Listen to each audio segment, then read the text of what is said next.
I'm sorry, Governor, but there is only a few weeks left in this campaign. You have got to stop saying things to the press that are blatantly untrue. That is not the kind of campaign that we are running here. Campaign? Is that what you're calling this now?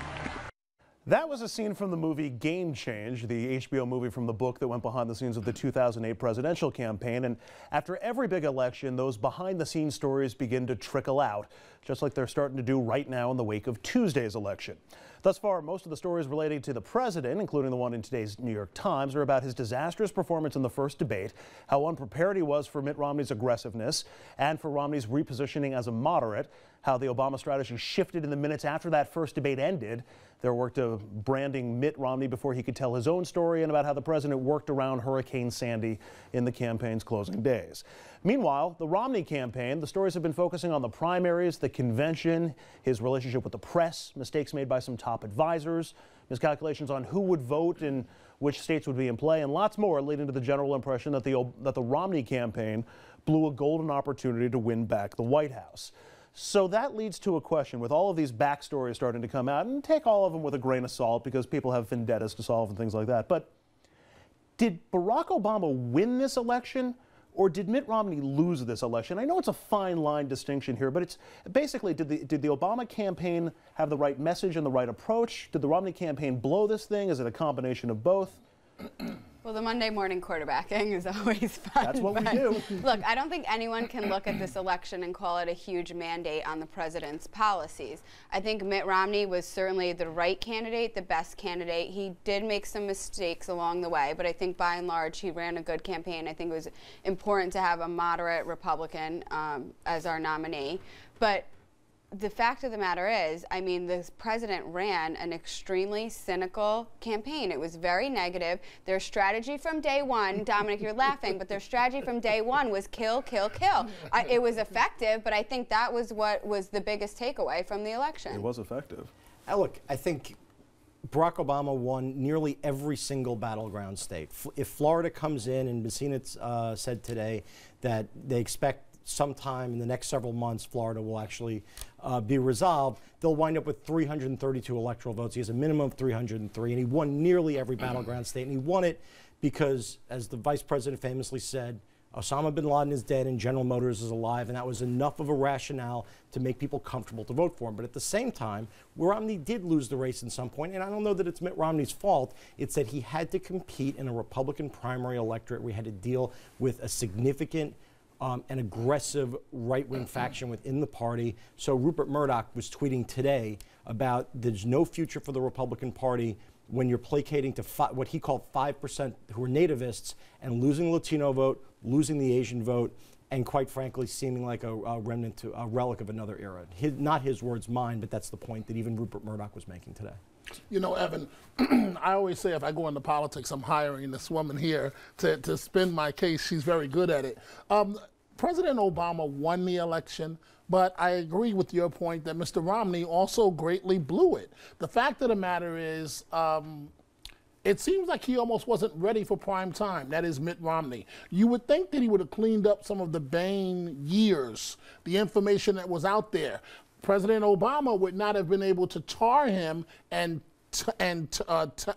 target him if the record was not there.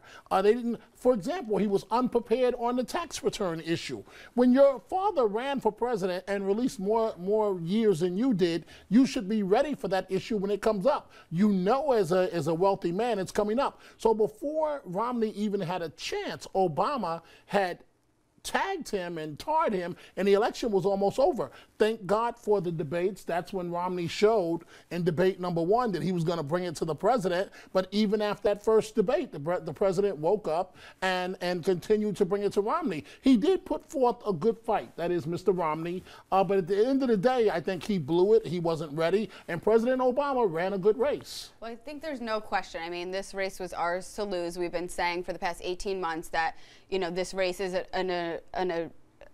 it's incumbent upon the president to prove his point why he needs to, why he deserves another 4 years. But there's no question, I think the Republican Party has a big perception problem right now. We lost huge with Asians, with African Americans, with Hispanics, and with single women, and certainly with voters under 30. So this party needs to get its act together, and we need to do some real soul searching about the kind of outreach we're doing. I mean, even President Bush had found a way to really do well with Hispanics considerably. So I think that's something that we really need to address going forward. How do you do that? Because it seems like, you know, that Romney had to move to the right to win the primary, but then moving to the right cost him in the general election. We saw him try to pivot back to the center, which appealed to people, but it also, I think, left a lingering question as to what does this guy think? What are his positions? Because he's given two opposite ones, and anybody who won the Republican nomination would likely have had to do that, right? Well, I don't think that if it was like a Newt Gingrich or a Santorum that had won the nomination, I think they would have done far worse in the general election. But, you know, he always was a moderate. He was a moderate as governor of Massachusetts, and he did have to tack right during the primary, but I mean, that's really who he was in the general election. But I think it's something that you have to really do significant outreach. You have to build it over time, and we need to start electing people on the local level and building up these parties, which we've been behind the 8 ball on doing. I was just going to add in, I mean, if you look at it, this is one of the first times that I can think of, and I'm going back as long as I've been alive, where neither the presidential candidate nor the vice presidential candidate, they lost both their home states. And there's just not a future if you're only trying to run a Southern strategy to white voters. You know, the Republican Party famously took Richard Nixon took the Democratic Southern strategy from Jim Crow and employed it to start winning the South for the Republicans. The problem is the South is changing, the country's changing, and demographically they've got a problem. That's why Barack Obama is the only president since Reagan to be reelected with 7% unemployment. Let me shift back to President Obama, because he did run an ugly campaign, and it was an effective campaign, and the goal of the campaign is to win. I mean, first and foremost is to win. But running that kind of campaign is not exactly a ringing endorsement of his policies, because he wasn't running on his policies. He was, in essence, running on, I'm better than this guy. Does that hurt him going forward in trying to claim a mandate or set an agenda for the next 4 years? Not at all. I mean, as much as everyone likes to say going negative is, and politics is so much more negative and cynical now than it ever was before. When Grover Cleveland was running for president, the saying was, "Ma, ma, where's my pa?" Meaning he had walked out on an illegitimate child. Harry Truman railed against the Republicans. Someone famously yelled, "Give him hell." He said, "I don't give them hell, I tell them the truth, and they think it's hell." It's 200 years worth of proud history to be able to say the election's a choice. It's why Barack Obama's the right choice. It's why Mitt Romney's the wrong choice. And every presidential election since probably Thomas Jefferson's been the same way. You know, Andrew, what this election showed? People are not stupid. People are not stupid. It's that simple. We could look at single women. You could look at Latinos. You could look at Asian Americans. You can't offend people as a party and then expect for them, no matter how good your gift of gab is, to turn around and vote for you. It's just not going to happen. People are not stupid. It really is that simple.